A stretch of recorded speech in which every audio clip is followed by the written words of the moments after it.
Hello guys, welcome to this video. My name is Oscar Kiteki, a political analyst.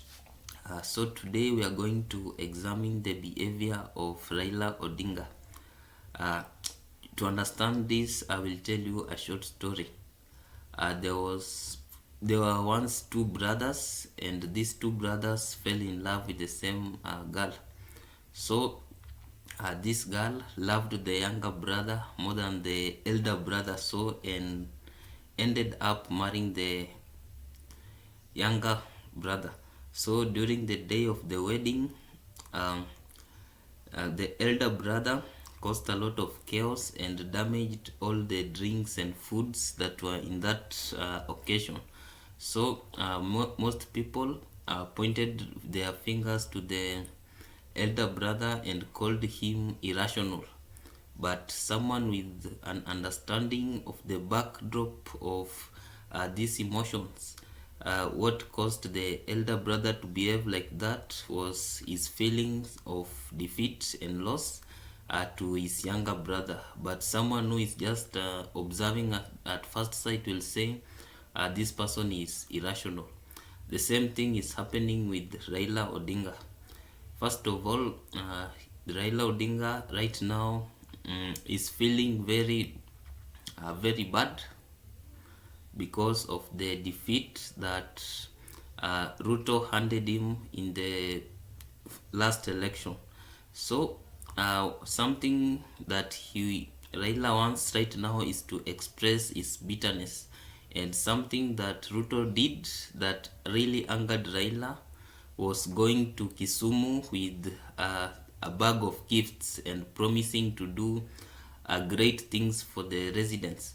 So in Raila's mind, that is him. He wishes that it was him instead of Ruto that was in Kisumu, giving the residents what I might call the fruits of his long-term struggle.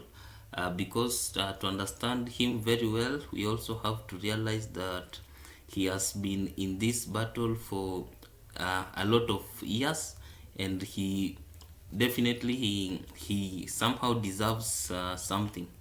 So why is he calling demonstrations? He wants to get back at Ruto, because last week Ruto's tour in Nyanza really hit him, because in his mind he wants to be the one that is there as the president of this country. But what happened. I think he has to come to terms with the reality, because the biggest court in Kenya is the Supreme Court, and if the Supreme Court has said that the elections were free and fair, that is how it is. So I believe what Ruto and his government needs to do is to avoid using force on a bitter person, because when you use force on a bitter person, you will only excite more force and cause instability for the remaining time of his tenure. He has to find a way to accommodate Raila Odinga in such a way that he slowly makes peace with his defeat. Yeah, tomorrow is always another day to try something new.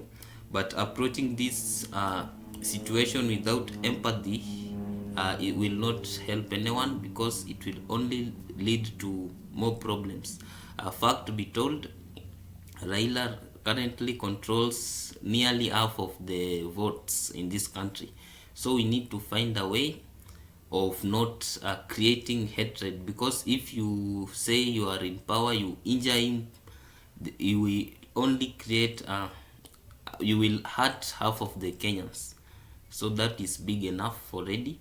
So what makes sense right now is to find ways to speak reason to this man, and let's not approach him in a combative style. We are not fighting. We are a civilized country, and I believe there are better ways of doing things. So I believe Raila may seem irrational at the moment, because when you examine what he's doing and proposing to do, obviously we all know that Supreme Court is the highest court on land, and saying anyone's revelation, no matter how big he is, saying that the election was unfair, and the Supreme Court says it is fair, it is only obvious the word that will stand at the end of the day. So it is only rational right now to understand that Raila's behavior right now is out of bitterness. He wants to revenge Ruto's presence in Nyanza. Yes, that is what he wants to do. So in other way, the constitution of this country is very clear, especially on the provision of rights. So every Kenyan has a right to express themselves as long as they do not cause damage to others in their exercise of their rights. So I believe we just have to follow the constitution, no matter how much we disagree with the irrationality or the unreasonableness of this mass action. But let's, in the spirit of the law, let's follow the constitution, and the law will also be there to deal with those people that use these opportunities to steal from others and cause damage to property. So I believe in the same way, let people exercise their rights. That is the only way, because if we now start to hinder them from exercising their rights of expression, they will find an excuse to be more unruly and cause more trouble. But I believe the best way to handle Raila's temper right now is to use what I might call the soft approach, because soft approach means we find ways to create a win-win situation so that we build this country going forward. Because the reality of the matter right now is Kenya's economy needs attention. Politics will come at the end of 5 years. So thank you for watching this video. Like, share, subscribe.